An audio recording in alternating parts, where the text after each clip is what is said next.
everyone, welcome to Trend Talks. Today, I have the pleasure to talk with Kristina Peterson. She's based in San Diego in USA. She's Senior Vice President, Power and Renewables at ThoughtTrace, and she's CEO of Mayflower Partners, a cleantech financial and strategic advisory firm. She worked at Brookfield Renewables, EDF Renewable Energy, Suntech, and ABN AMRO, and Citibank. And Kristina has over 15 years of experience in solar, and she's passionate about potential of artificial intelligence. Welcome, Kristina. How are you, Edwin? Thank you for having me. My pleasure. Kristina, you're such an expert. You're so much experienced in the solar energy market in the US. In general, what's your outlook on the solar market in the US for this and next year?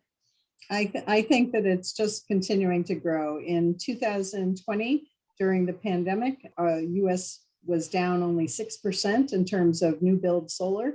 So now that things are opening up, I think things are only going to grow. I think you're going to see a lot of new markets in the United States that are booming.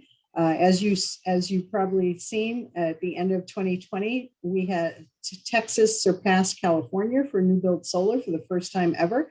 So I think that we're seeing a lot of new markets based upon, irradiance as well as various incentives by the various states and renewable portfolio standard incentives. So it's really an exciting time to be in solar here in the US right now.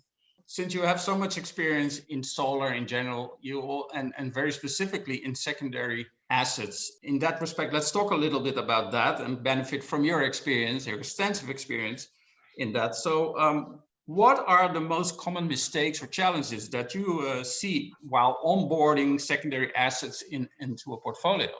I think that there's a big challenge when we talk about secondary assets, what we're talking about is once the projects are built, oftentimes they're sold at COD to another party. And so, someone's handing those keys over to a new owner or a new asset manager. And sometimes the large owner operators do their own asset management internally. Sometimes it's third party.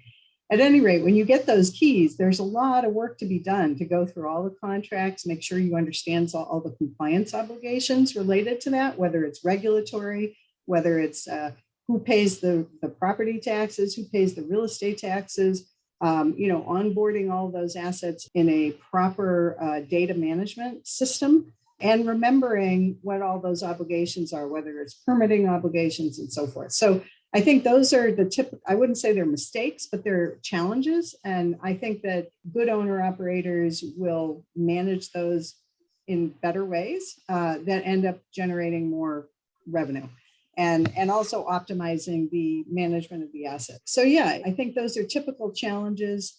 Everybody is challenged with the same thing. We all have too many documents, too many obligations. One small rooftop project has the same amount of documents as a 300 megawatt solar farm. It's just as complicated. And if you have 300 of those small projects and one large solar farm, you've got a lot of data that you have to manage and plow through at all times. And keep track of the obligations, because otherwise you'll get penalties, regulatory penalties, you get unhappy neighbors and share other stakeholders. So it's really important to get a good handle on your obligations, make sure that you have extracted those obligations from the documents that you have, and that you manage them in a proper way, both from a legal perspective as well as operational perspective. Yeah. Does that answer your question? Well, it's an extensive answer, and I can understand that, but it's also kind of, I wouldn't say funny, but we're talking about billions of dollars going around in secondary assets, and then documentation, the paperwork is actually one of the key elements in this. That's right. We're not talking about technology or troubles with technology or technical due diligence. We're talking about basic things like documentation. Yes, and don't forget, many projects are bought and sold 5 and 6 and 7 times. So it depends on where you are in the ownership level, and things get lost, things never get done properly in the first place, and you as the owner operator have to deal with that at a later date. So I think having good document understanding systems, which really help you get through that documentation and extract the important things, is really important. And that's why I came to ThoughtTrace, basically. I think having artificial intelligence augment the human intelligence is very important. I think that that's a trend in many industries in the United States and around the world. that people are using it in such a way that, we can always do it the old-fashioned way. I can sit there with a power purchase agreement and extract the important information. It might take me 6 or 8 hours to do it, depending on how long the PPA is. But why not have the computer go through it, right? And what ThoughtTrace does is it has a domain-specific solar platform where we are actually extracting things that are related to solar and other types of renewable energy and pulling out the important information from those documents in one click. And so let the computer do the first pass and then have the humans like check it and spot check it. And people see, for certain, functionality, they're doing it 50 to 80% faster than doing it by manually. So I think those types of things are where people see a lot of time savings and financial savings, because when you need to find something fast, it's not just finding it in one document. You need to find it across a whole portfolio. You might have a tax equity portfolio in the US that has 100, 200 projects in there. And you might want to say, hey, what's my prevailing wage requirements in there? And that in America, that's the requirements if the project needs to have union labor. If you were to look for that by hand, it would take you weeks, if not months, right, to go through everything. With something like ThoughtTrace, you can actually do that in one click. That sounds very helpful, to say the least. And does it also include tax obligations? I can imagine with all those projects, you have the tax obligations, property tax, etc. And you buy a portfolio, and then suddenly you find out that some of those taxes have not been paid. It's quite a burden on your project. That's right. Well, and you'll have unhappy landowners, right? I mean, that's where I find that my clients are constantly letting me know, we forgot to pay the taxes. We didn't realize we had to pay the real estate tax or the property tax. And then people are calling up the CEO and yelling at them. So it's something that is very hard to do, to find those obligations. And honestly, Edwin, it's even worse in wind projects, because in a single wind project, because they're very large, you might have 400 landowners or 400 leases for one single wind project. For solar, it tends to be fewer landowners, but it's exponentially more complex in the wind side. So yeah.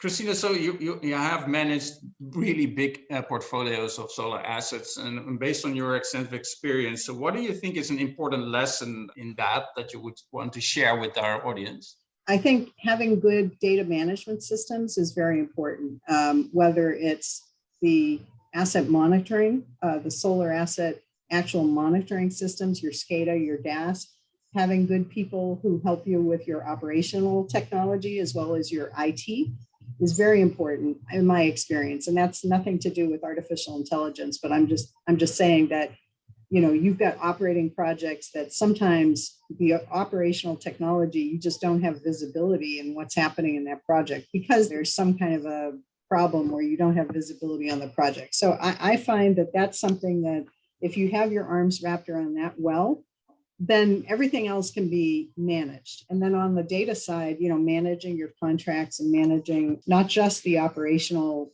production data, but managing your contracts in a good way helps you plan for the future. So those are things that I think as we move to using technology in better ways, it's going to become more smooth. There should be more standardization of the metrics of production and also downtime and so forth. And being able to find all of that information in your agreements is really key to optimizing your portfolios. That's a very wise lesson, Kristina. I want to end with one final question.